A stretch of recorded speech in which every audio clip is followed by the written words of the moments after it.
So, ladies and gentlemen, boys and girls, I regret to inform you I do not have much video of this car, and it pains me so because Terrance is such an awesome guy. So let's quick give you a little bit of history. Terrance let us borrow the parachute for the 8s for 8 car. He is a bit of a sloppy fan and was building this car, and he knows Mark, and we were at a point where we were like, we should put a chute on this car. We don't really have a spare, blah, blah, blah. And he's like, hey, I got one. You can take it, and when you're done, you can give it back. If you don't need it, whatever. So, Terrance, also building an LS swapped Fox body Mustang, he actually has a beautiful list here I can read for you. You just saw the dyno pull that, luckily Terrance videoed that dyno pull, and he sent it to me, so that's what you guys get to see first, and now we get to hear me blab. I will show you the details, and then we can go over the dyno plots. We can show you guys how it did, what it did, after we tell you what it is. So it's a 1989 Ford Mustang, and it is a stock bottom end 5.3. It's a Gen 3.5, as we would call it. It's 24X with rods and pistons from a later model engine. It has the rings gapped. It has stock 862 heads. It has LS9 head gaskets.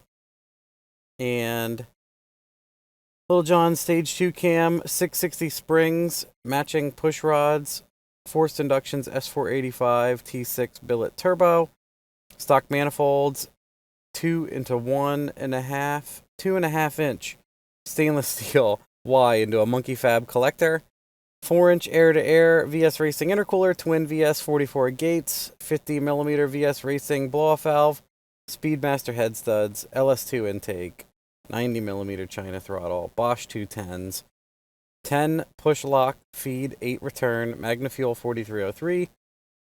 It is flex fuel E85 and 93. That's what he was telling me. I was asking, what fuels we're going to tune it on. It has a Holley HP. It has a boost leash, boost controller.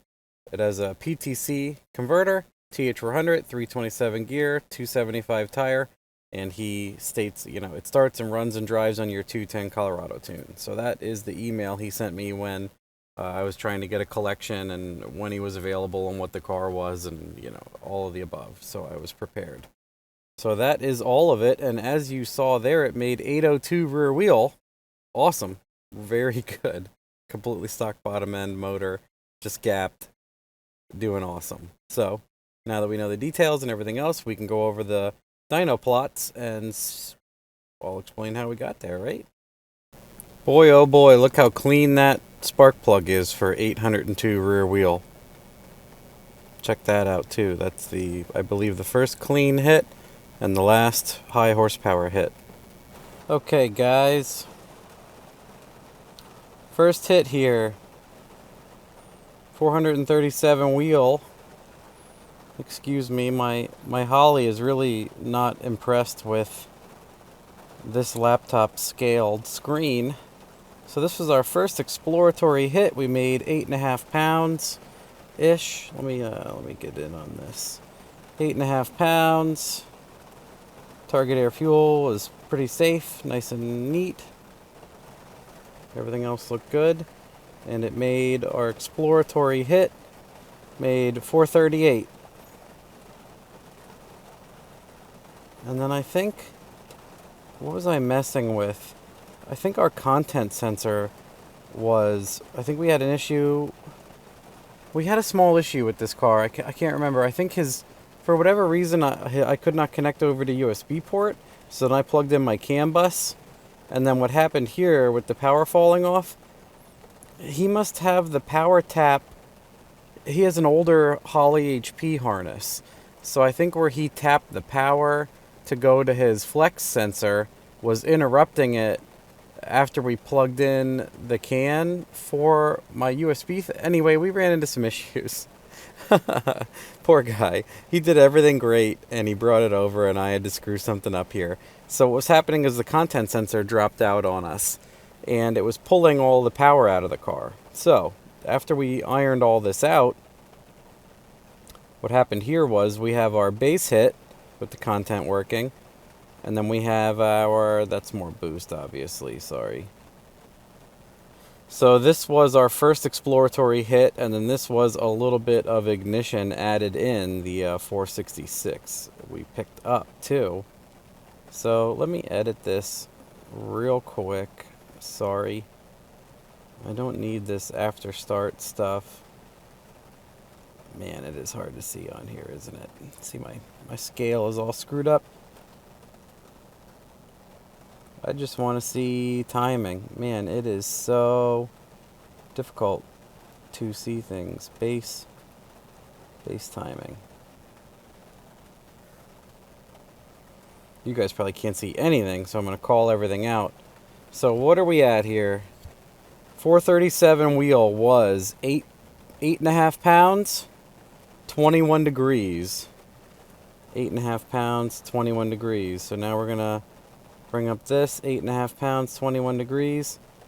So this is when we couldn't get the boost controller working. This is when we got about 9 pounds out of it. Why are you mad? Why, guys? Seriously. Machines. So, this is, we added a tiny bit of boost, it looks like. Yeah, 9 point. Okay, so it was not ignition at all. We just added boost. We sprinkled in a little bit of boost, and we saw a gain. Imagine that. Awesome. Quantifiable. So we must have had trouble with the... He had a boost leash and some other stuff, and I was like, you know what? I think what we ended up doing is hooking up my shop air to it just to make it go easier. And then 512 on 12 PSI.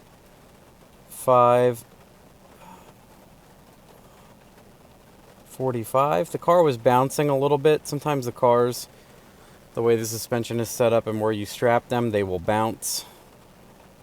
So this was a nice 2 gains here. Working our way up. It's liking the power, it's liking the boost. As you can see, we'll get rid of the torque line just so you can see the progression here. This is where the content sensor flipped out on me, I believe. Obviously, look at that. Number 7. Dropped all the power off. We were doing nice. Oh, 3 PSI partial pull. 12.5. Yeah, so this was still messing around. 15 pounds.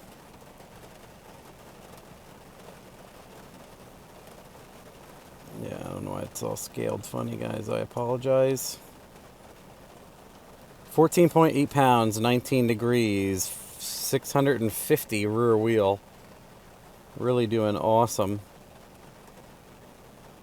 That was after we caught back up. Right here, 648. Boom, look at that thing. Turbo cars are so rewarding. You go from way down here and way up there. One big swing. So 650, and then we kept messing around. Again, like I said, we have boost controller, woes, and ethanol content sensor, and I ended up just, you know, turning that stuff off for now. So here's 704. 713, kept chipping away at it, maximum of 12 runs. Let's get rid of some.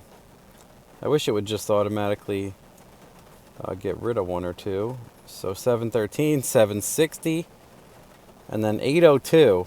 And man, it just kept making power. And I think at that time, we were far enough into the day where I'm like, I'm kind of out of time.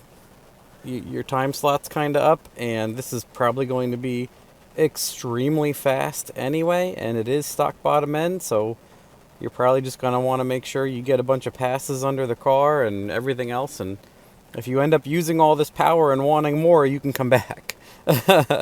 So, incredible. Here was the first hit. And then here was the last hit. Take a look at this power difference. Pretty wild, guys, right? So Terrance did a fantastic job. You can see here it's over 160 miles an hour wheel speed. So he can easily go. I mean, 802 in a car like this. I believe the car was not super light. It's not gutted. He didn't do a lot of work to lighten it. But this thing probably weighs 3,200 pounds with him in it. I think it even had a sunroof. So, my tack signal was a little noisy, but that's pretty normal some days. So yeah, 802 rear wheel in a thing like this is just incredible amount of power. Stock bottom M53. This thing's really getting it. I mean, look at this, from 100 to 160, it's putting down over 700 wheel. This is how automatics go so fast, boys. You get into the meat of the power band and you just sit there forever. That's why they fly. And I'm having trouble digging up the time slip. I'm sure Terrance would send it to me, but I believe he left on gate, which was that very low 6-8 pounds, and he ramped to 13 with the boost leash, and he already easily went a 9-second pass, even on a ramp and a soft launch. So I'd love to dig that up before the end of the video here and then show it, but sorry for that convoluted look over everything, and I don't have much video of his car because of the little bit of struggles we went through, and I was just focusing on the car instead of the video. I hope you understand, but Terrance is an awesome guy. Happy to report how well he did. Again, just a simple turbo combo and everything else. The turbo he has will go very far on power. With this, I mean, if we just keep smashing this thing, I feel like it'll continue to nearly 1,000 rear wheel. I just did a car recently with a turbo about this size, and it made 1033 unlocked with more cubic inches. So effectively, you know, less engine should use the turbine more efficiently. So if you have any questions for Terrance and me, let me know. We'll try to answer them. But there's his car. Awesome guy. 100% bro. Thanks for watching.